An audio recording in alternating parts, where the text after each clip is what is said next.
Okay, so we are back with our lecture, and in this second session, we will talk about the cultural environments that the organizations are facing, or the businesses are facing internationally. So we all know that in each and single country that you go, you will see differences in terms of their national culture. So you do not find the same things or the same norms, the same values that you find in your own countries. And here, what we are going to talk today, or what we're going to explain, is why culture, in particular, when we talk about national culture, is important, especially when we talk about international business, and why it's not easy to assess national culture. We'll also talk about some of the major causes of national culture formation and how that changes. I'm sure you have studied this in different courses, especially in any organizational behavior course that you might have, let's say, taken on. Yeah. We'll also talk about some of the major behavioral factors that do influence the business practices in each of these countries. We said earlier why it's important to study international business is because of these business practices that differ internationally. And these are very much influenced by these, let's say, national culture. So by studying culture, you get to know also these different business practices that do exist internationally. We'll talk also about the complexities of communicating cross-cultural communication, and some particular advices, some particular guidelines on how you can go for cultural adjustments. So this is mainly what we are gonna study today. So if you remember this figure that we studied in the beginning, and we said that the objectives of each organizations are influenced by the institutional and physical factors. And among these institutional and physical factors, we mentioned the cultural factors, and this is what we are going to talk about in this session. So cultural awareness, the dynamics of cultures, also behavioral practices that do affect businesses, as well as the strategies that you can apply to deal with these cultural differences. So when we talk about a culture, in particular, when we talk about national culture, that is considered to be an elusive thing that we can study. And mainly because people, especially nowadays, due to globalization, do belong to multiple cultures, which is based on their nationality, their ethnicity, religion, gender, work organization, profession, age, as well as income level. So even within one particular culture, you have lots of subcultures that you will need to take into considerations. That's why it's not an easy thing that you can study. So while we emphasize usually national culture, we also need to discuss how, let's say, major cultural memberships do differ among the countries. And when we talk about culture, it can be a useful, let's say, a reference point, especially when you engage in international business. Shared values, attitudes, beliefs of group of individuals, it's something that we call or constitute a culture.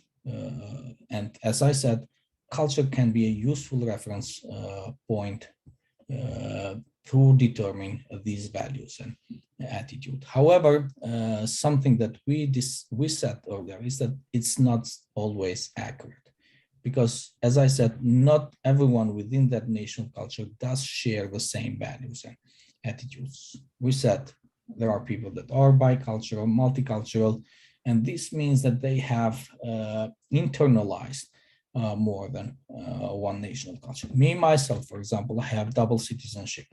I am originally from North Macedonia, been living in Switzerland for 15 years. So you have lots of these kinds of people that, let's say, if they are from one particular country, but being born and raised in a different country. So they might be bicultural, multicultural. There might be an integration of these two different cultures, which makes it much harder for us to study, in this case, as natural culture. Because as we said, not everyone shares the same values and attitudes, even within one particular country. As I said, there are particular subcultures that do exist also within nations. However, there are also cultural similarities that do link groups from different countries that are based internationally. For example, the LGBT group nowadays. So they share the same, let's say, the same cultural similarities, no matter where these people are based in internationally. That's why this is something that makes it, how to say, hard for us to study or to consider national culture when we talk about international business. Also, we have groups that do have more similar attitudes with like groups that are abroad, and they can be also dissimilar with other groups that might exist in their own country. That's why when we compare nations culturally, we have to be careful when we examine these relevant groups. So we should be able to differentiate between them, and we should be able to understand the typical attitudes of these different groups. For example, we have rural as well as urban dwellers. These people are not the same. You should be able to differentiate, although they live in the same country. However, they don't share, they are not similar in terms of cultures. For example, between managers and production workers, they live in the same country, they might work in the same company. However, there are still differences between these two groups. So especially when we talk about the people factor in these cases in terms of culture, in particular, international business involves people from different national culture, and this affects a lot the everyday business function. How you can manage a workforce, marketing and transporting output, purchasing supplies. Even companies, they in a way, we have much more diversity than we used to have before. Some companies even emphasize this as their competitive advantage. So nowadays we have much more cultural diversity than we used to have before. And this cultural diversity can be a competitive advantage. However, companies might have difficulties in managing cultural diversity in their workforce, because nowadays we have nationalities that come together either through projects, through teams, as well as through diverse perspectives and experiences, which in a way might, in certain cases, create problems from these teams. So I can tell you the experience that we have with our school. We have a team in Switzerland, team based in Vietnam, team based in Denmark. So all these people from all these countries coming together to work on particular projects. And that's why in certain cases, mainly due to this cultural diversity, we might, let's say, face problem as a result of these diverse perspectives and experience. However, it has positive, let's say, positive effects as well. It's mainly because of the diversity as well as multiplicity of, let's say, perspectives that people coming from different backgrounds can bring to the teams.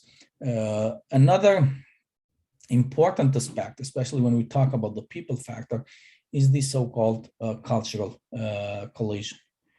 So when this contact that comes among different cultures does create problem, and this is what we call the cultural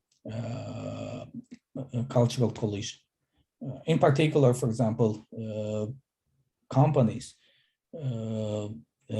when this cultural collision happens, that can result in the implementation of practices that those can be less effective than intended in these cases.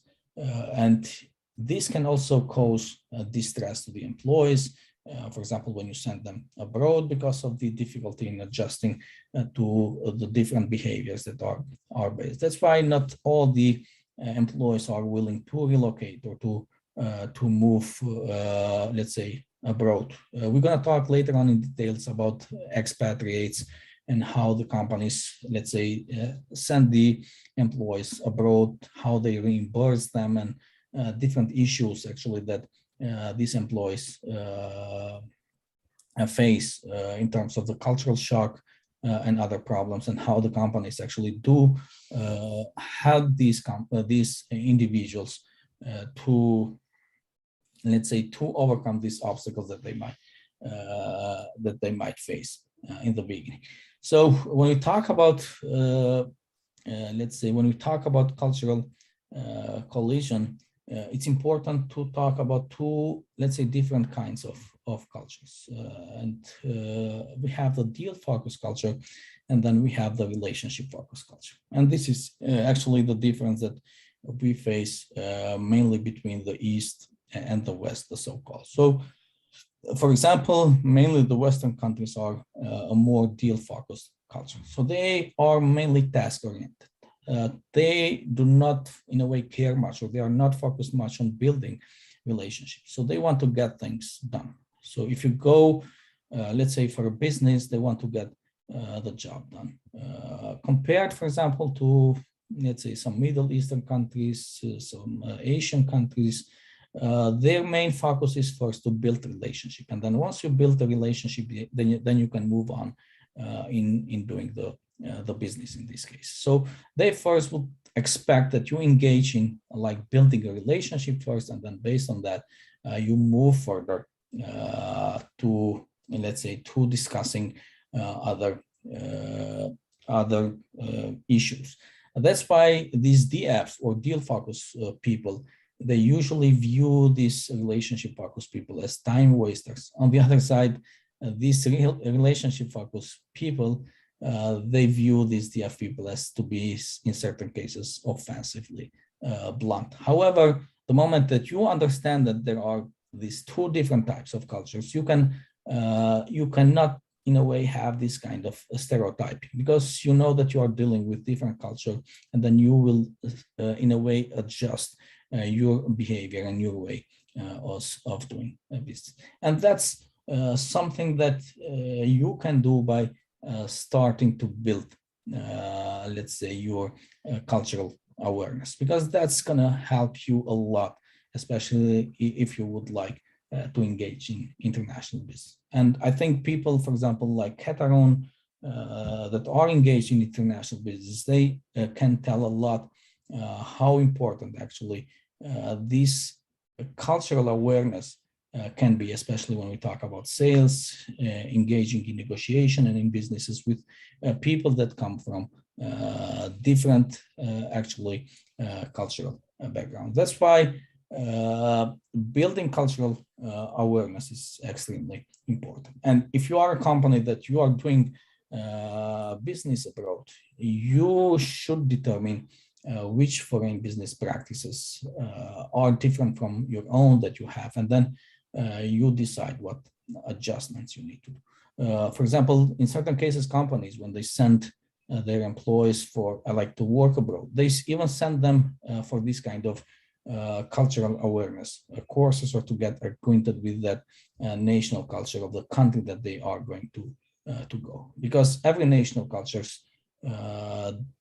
is different, as we said earlier, because there are these cultural variables like daily routines and rules, codes of social interactions, language, emotive expressions, concepts of luck that are different from country to country.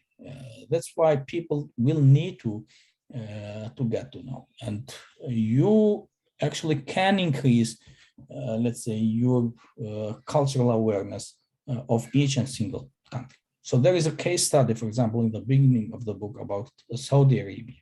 If you go and read that, so there might be things that you didn't know, and you should take into consideration when you do business, for example, in KSA, Kingdom of Saudi Arabia. But when you read that, there will be things that you will know, and you will take into consideration the moment that you will engage in business. So cultural awareness is something that you can easily develop by doing, let's say, either a course or by going, especially nowadays online, you have lots of resources that you can go and read and get acquainted with a particular culture. That's why it's important to develop this cultural awareness, especially with the countries that you will engage in business. So cultural research can help you to improve your awareness and sensitivity about a particular culture. However, there are particular shortcomings, especially when we talk about the cultural assessment, mainly because of the differences that are attributed not only to culture, but other factors that might be influential in these cases, that in a way can result in you not being able to properly assess a particular cultures. And shortcomings in cultural research might include erroneous response to questions that you might pose, also relying on averages when there are also variations when you do your research, and then the moment that you overlook the changes that might have happened to a particular culture. Because we know that culture evolves, things do not remain the same. You can take into consideration your own culture. I'm sure there have been cultural differences, like considering 20 years back that when you go in. So culture is evolving. And that's why we need to keep ourselves updated with the changes. We should not overlook these changes that have happened, for example, in the society. Let's take, for example, going back to Saudi Arabia. A few years back, women were not allowed to drive. However, with recent changes, women are allowed to drive. And you, as a person that would engage in business in Saudi Arabia, you should be acquainted with these changes. You might have heard that women are allowed, however, there are changes nowadays. So you should keep yourself updated with these changes that do happen in the culture of a country where you would like to engage in business. Because as we said, culture does evolve, and you should keep yourself acquainted with these changes that do happen in a culture of particular. And that's where you should, in a way, study these sources of change in a particular culture. We know very well from our own, let's say, perspective by analyzing ourselves that culture is transmitted in various ways. It can be from parent to child. It can be in the school, from teacher to pupils. Also from social leaders to followers, peer to peer. So there are different ways on how we form our culture.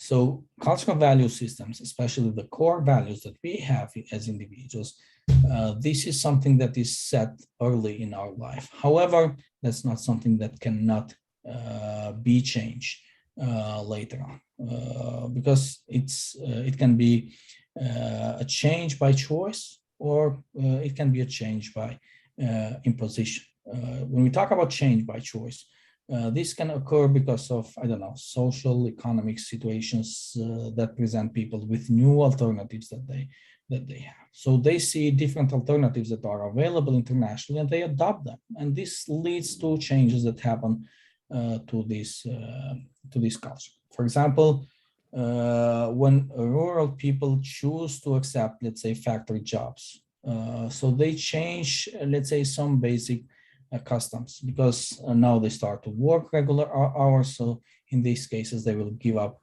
their work time social interactions that farm workers do allow. So even within one country, you can change one particular culture. So moving from village to the city, definitely you will need to change particular habits. I mentioned the case of, let's say, factory, the case of the factory workers in this case, or it can also be a change by imposition, and this is what we usually refer to as cultural imperialism. And this is when we impose certain elements into our culture that comes from a different or alien culture in this case. For example, forced change in laws by a dominant country, and this later on does become part of the subject culture in these cases.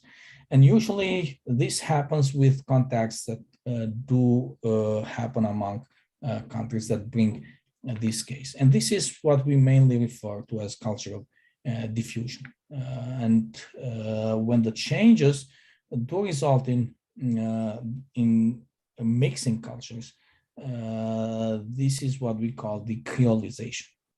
As an example, we have the US popularity of the Mexican tortillas. And this is a result of cultural diffusion, because it has become a part of the US culture because of the influence that comes from the Mexican culture, which is close to the US border. And the subsequent adaptation or adoption of these tortillas to the US tastes. So adding different tastes of tortillas, for example, tortilla chips, tortilla burritos, for example, different tastes which you don't have in Mexico. That's something that creating new based on the culture or on this diffusion that has happened earlier. This is what we call the what we referred earlier to creolization. So this is how, let's say, change in one particular culture can be imposed by another culture, which we refer to as cultural imperialism earlier.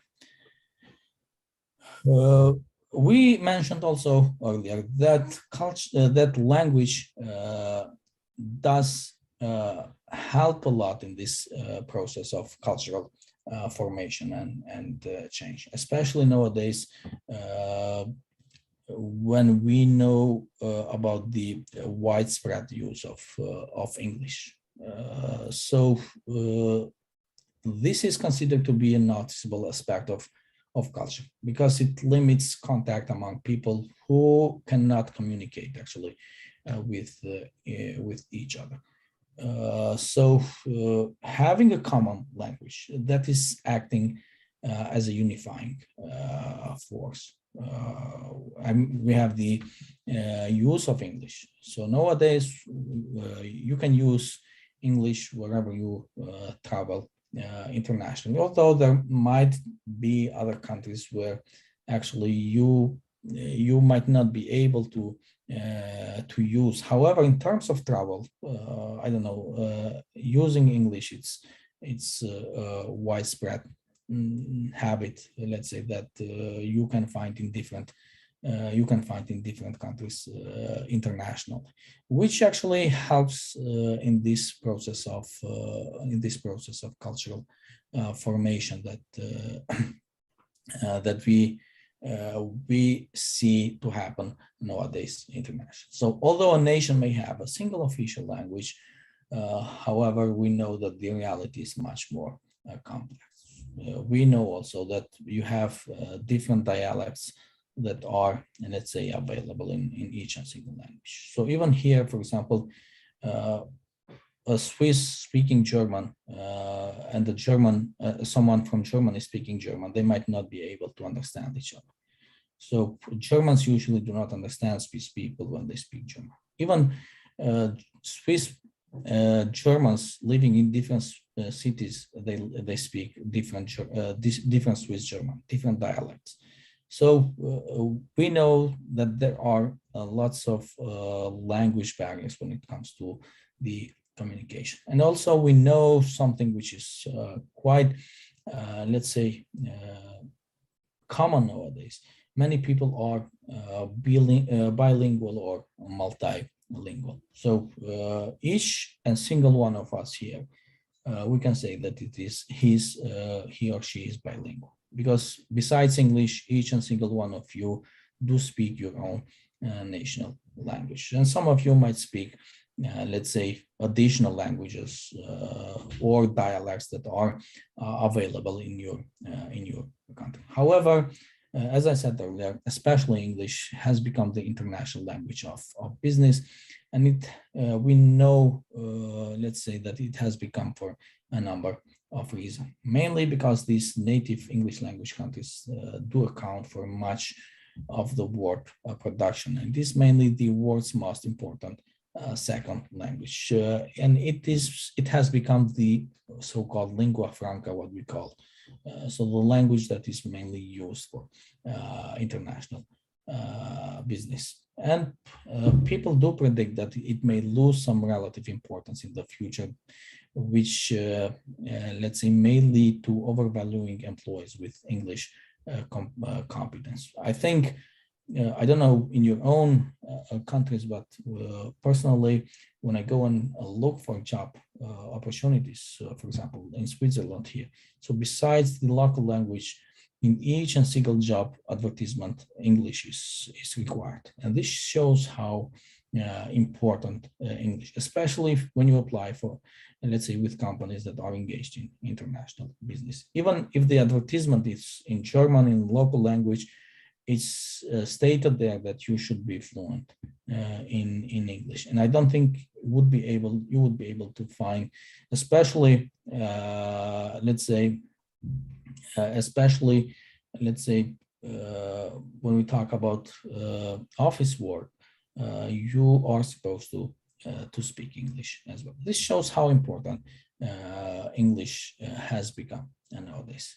And we know that over time, if groups of people do become, let's say, sufficiently isolated from one another, a more common language may be, let's say, or may evolve into more than one in these cases.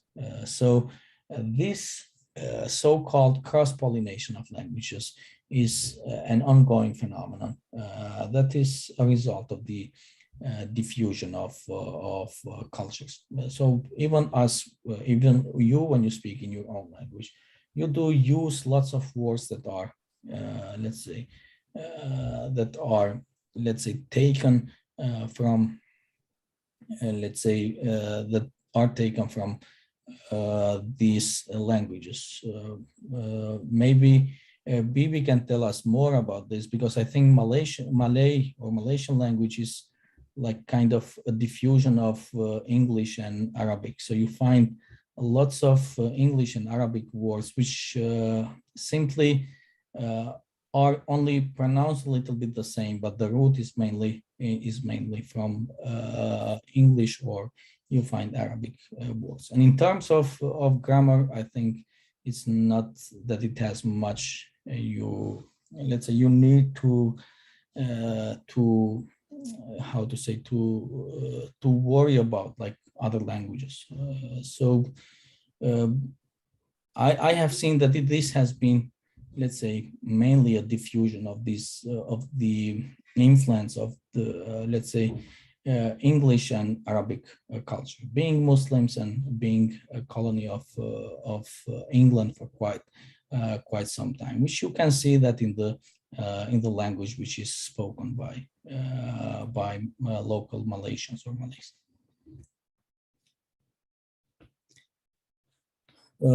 Another important thing, I think, especially when we talk about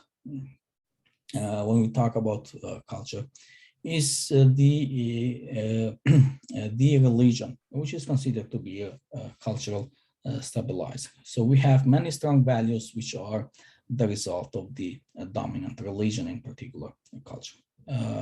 Again, we can take as a comparison Malaysia, for example, or Saudi Arabia. So many of their, let's say, many of the cultural norms that you face in these countries are a result of the main religion practiced in this particular country. So even in other countries, for example, religions like Buddhism, Christianity, Hinduism, Islam, Judaism, they do influence the beliefs that affect businesses. That's why each religion is too complex for us to make meaningful, brief, realistic generalizations about it. So we have to be cautious in, let's say, accepting these cultural explanations that do rely very heavily on simplifications. So even in terms of religion, for example, they do differ religious practices. So, for example, going to Malaysia, going to Saudi Arabia, you don't have the same way the religion is practiced. In certain countries, you find much more liberal practices, and in other countries, you find much more, let's say, extreme practices of the same religions. So that's why we cannot make these generalizations, and we need to study actually these particular countries in terms of, let's say, their religion and how many of these strong values of this particular culture are a result of that dominant religion within that particular countries. As we said earlier, in each of these countries, there are major behavioral practices that do affect the businesses that are conducted. And this is mainly as a result of the culture of this particular country or of this particular culture. That's why we need to take them into consideration. Things like social stratification. That's something that creates hierarchies and influences the class of people within these societies, influences their status, financial rewards within that particular culture. That's why it's important to study social stratification. And if we know social stratification is something which is determined by the achievements and talents of these individuals within the society, what we usually call a meritocracy, as well as the group identification, the group that these individuals do identify. Especially in many societies, because in certain societies we don't have this kind of meritocracy. It's simply you, by belonging to a particular group, that you inherit particular benefits. However, in most societies, meritocracy is important in business. However, is that might not always be the case, because, as I said, we have societies, we have value group affiliations that do differ internationally, also business practices that do differ among countries, and all these things we should take into consideration. However, something that we need to take into consideration is the fact that there are country by country attitudes that do change or do vary towards the social connections, race, and ethnicity. Also, when it comes to male and female roles within the society, also in terms of the rules and expectations based on the age of the individuals, as well as family ties. So these are things that we should take into consideration because individual qualifications and their limitations will be based on this kind of group that they are based to. So, as I said, ethnic, racial groups, gender-based groups, age-based groups, as well as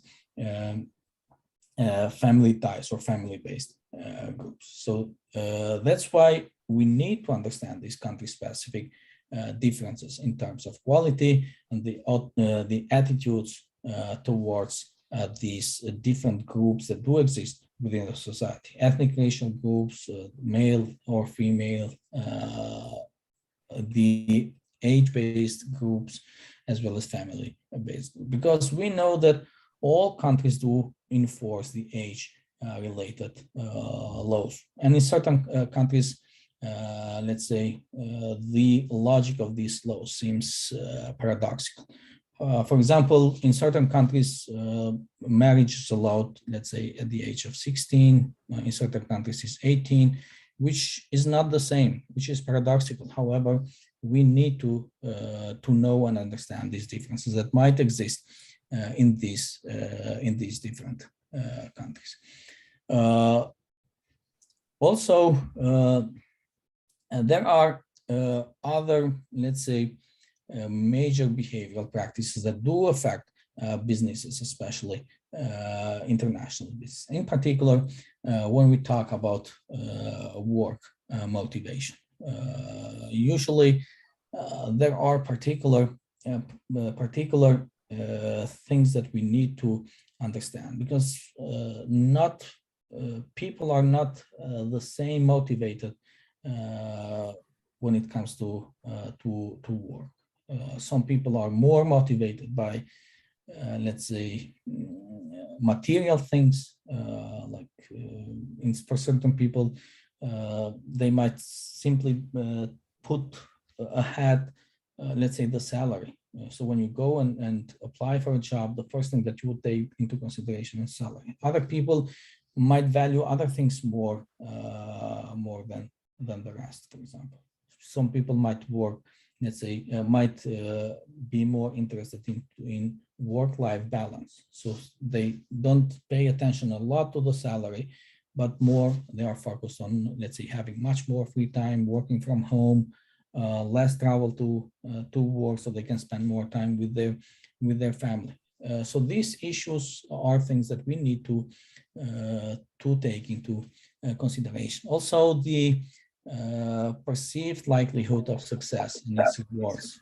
So people do have different expectations when it comes to success and reward. Also, in terms of performance and achievement, how performance is evaluated as well as achievement. That is different from culture to culture. Also, in terms of the hierarchy of needs, Maslow's hierarchy of needs, that's something that can be different from culture to culture. And according to this hierarchy of needs theory of motivation, usually people try to fulfill, let's say, lower level needs before moving on to higher level ones. Going back to the salary, in the beginning, if you are not financially stable, salary would be the first thing that you will take into consideration, because you will have to eat, you have these physiological needs. However, the moment that you are more financially stable, then you go about, let's say, paying more attention to, let's say, to other needs that you have as an individual. So then you move to the next step, as I mentioned earlier, where you, in a way, value more this work-life balance, because you will need time to socialize, you will need time to spend with your family, because now you have your main physiological needs, so you are more financially stable. You can, let's say, you have, in a way, you have secured a more sustainable life for yourself. So that's where the needs of these individuals do change. So once you fulfill your lower levels of needs, then you move to the higher one, and the highest being the self-actualization. So this is something that we as individuals need to take into consideration when we talk about let's say doing businesses in different cultures. There are other things that we need to take into consideration, like the relationship preferences.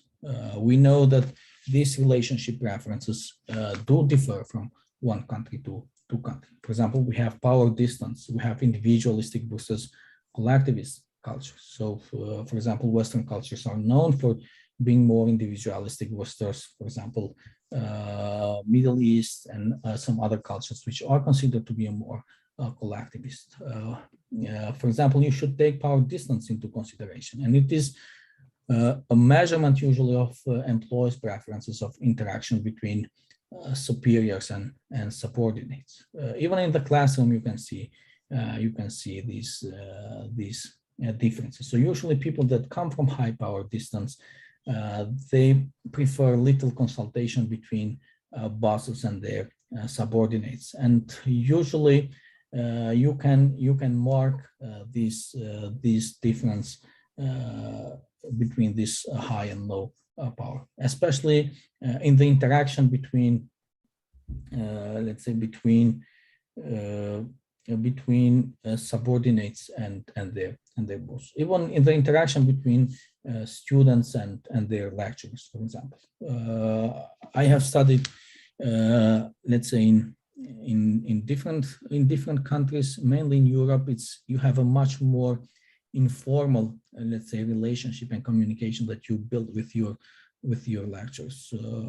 I have studied in Malaysia, and I know there you have to be much more formal, and which is like this difference that you find in terms of power distance, where there is, let's say, how to say, you still have to keep this difference in terms of hierarchy, and this is mainly because of being a high power distance culture in these cases. Whereas here, like, you have a much more friendly relationship. I can see that actually with my own students, especially DBA students. I always tell them that, we are more or less, let's say, in the same level, so we can be like more informal. However, they still like to keep that formality, especially those that come from this power distance culture. They still prefer to, I don't know, address you with those formal names that they use, like sir, doctor, whatsoever. So it's a matter of this cultural difference. Also, when we talk about cultures, they differ in terms of people satisfaction with the status quo versus taking risks to change situations. We know that there are particular cultures that are more risk-taking, other cultures that are more, let's say, averse to taking risks, and this is mainly reflected on their uncertainty, avoidance, trust, whether they are future or present-oriented cultures, and in terms of fatalism. So these are some of the main dimensions of cultures. Because of the time, we might not explain each of them, but you can go and read, and maybe you are acquainted with the Hofstede's dimensions of culture, which you can do additional reading. You can also find information in the book if you would like to read something additional about this. Also, we have differences in terms of information and task processing from culture to culture. So this is the differences that cultures do have in the way people perceive, obtain, and process their information.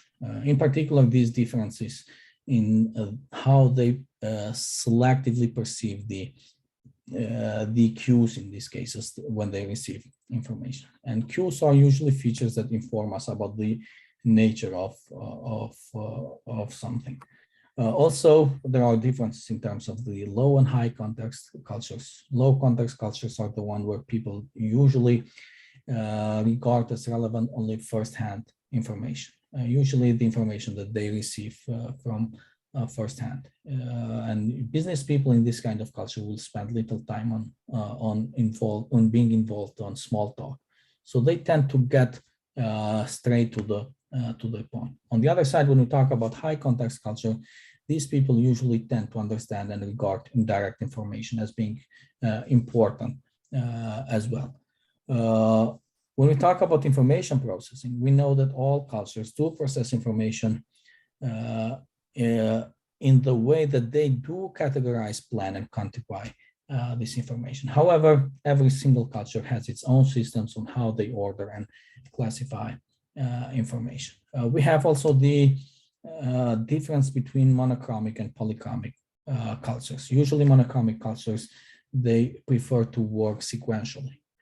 So like finishing transactions with one customer before they deal with another customer. So they want to get one done, then move to the next one. Polychromic people, they are more comfortable when they work simultaneously on a variety of tasks, or what we call nowadays multitasking.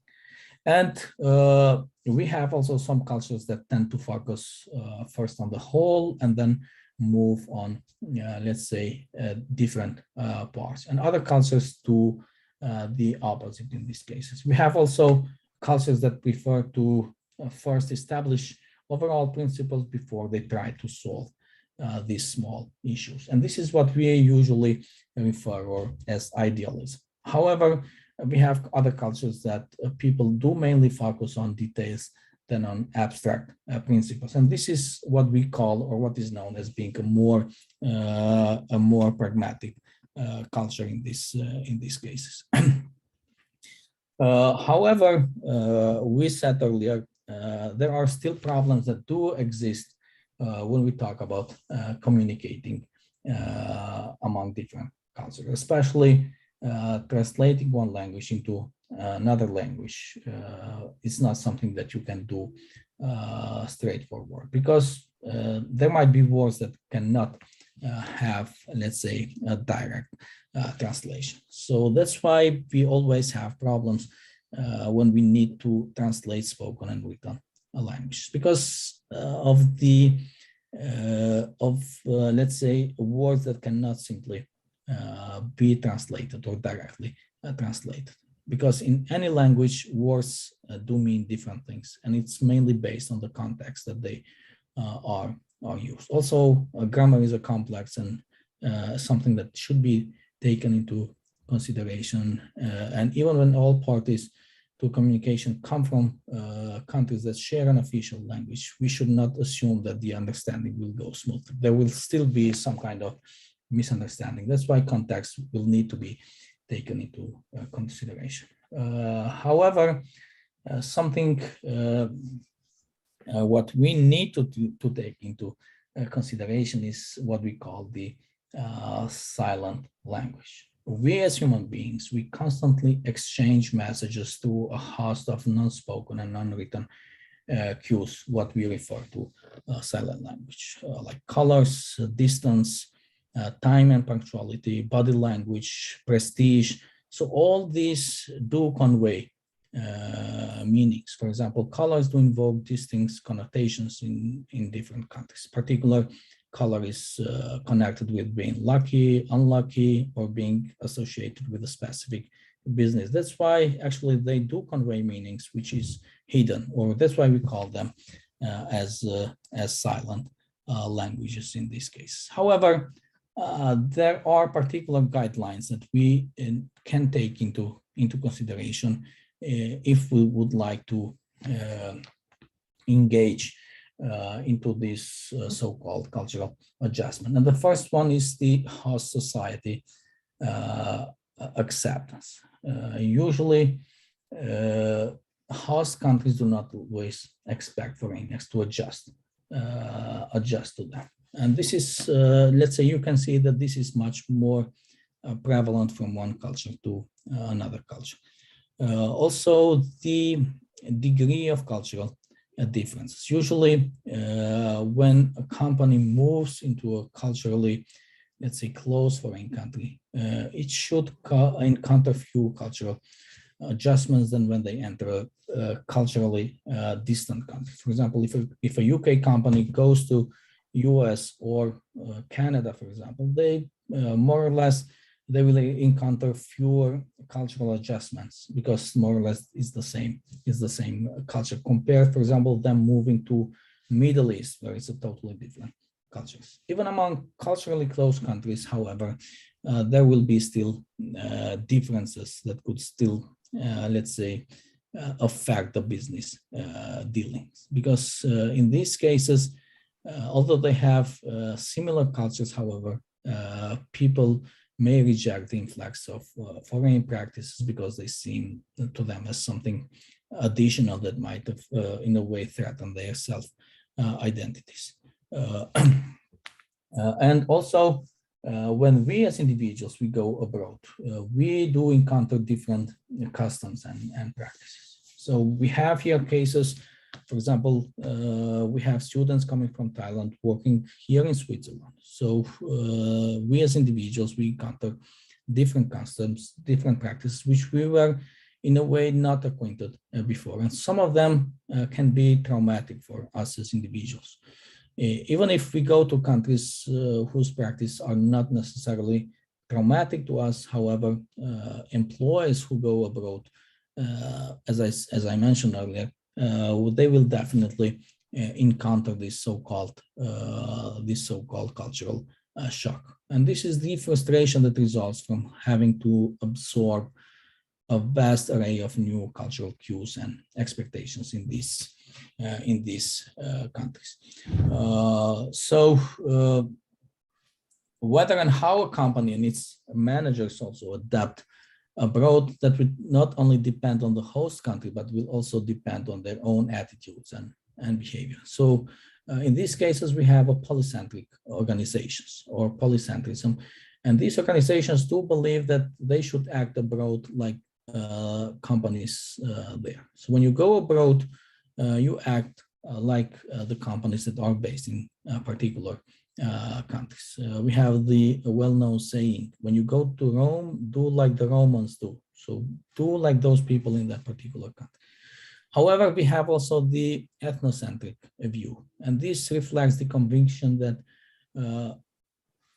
one's own practices are superior to those of other countries. So these companies would say that how you do it in your own country, you should do the same when you go in, when you are engaged in a business in another country, because your own practice is superior to that of the country where you would like to move. And between these two extremes of polycentrism and ethnocentrism, we also have a more geocentric perspective, which does integrate home and host country practices and introduces some entirely new ones. So geocentrism is between polycentrism and ethnocentrism in this case. And the last thing I would like to discuss with regards to cultural adjustment, because people do not necessarily accept change readily. We know that people do not like change. People are used to maintaining their status quo. So any change that you do in your life, it's not that you easily accept. For example, even like small changes that happens to you in your life, like quitting smoking, moving abroad to study, for example, being married, that also involves changes. That's not something that we are, let's say, we do readily accept these changes. And in these cases, managing change is quite important. And there are different or variety of approaches to successful change. And this is what we talk about when we talk about value system. So if something contradicts your core values, it will more likely not be accepted. So no matter where you go, you have those core values, and if it's against it, it's much harder for you. Also, resistance to too much change. Then we have participation, reward sharing, opinion leadership, biculturals as mediators that you can use, timing, and learning abroad. That's why, let's say, many of individuals now, they would like to go and learn abroad, obtain a degree abroad, which in a way helps them in this cultural adjustment. You network, you mingle with people coming from different cultures, so you get acquainted with these cultures that do come from these different countries internationally. So that was all with regards to this topic.